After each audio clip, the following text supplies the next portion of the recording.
I look at Ben's life and I think if Ben were to embrace Jesus Christ, it would cause devastation to his family, to the people who love him, to the people who listen to him, to his position in the world.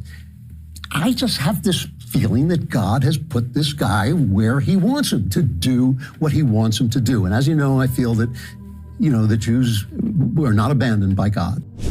So Andrew Clavin, who professes to be a Christian, thinks it would be a tragedy for Ben Shapiro to trade 1 second for 1 trillion years.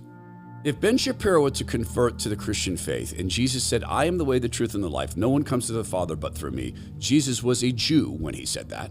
The apostles were Jews who found Jesus to be the Messiah, who watched him perform signs and wonders, who watched him raise a man from the dead, and not just Lazarus, there's also a girl Jesus raised from death. They watched him go to the cross.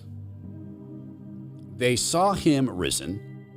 And they saw him ascend, or at least 3 of them saw him ascend.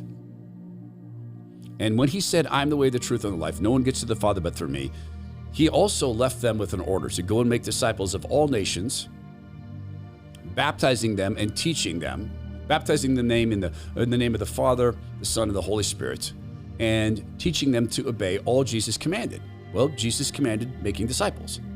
One cannot be a committed Christian and refuse to make disciples. You can be a shy Christian and be shy about it. But Christ will confess to his Father people who confess him in public. And if you're not willing to confess Christ in public, he may not be willing to confess you in front of his Father.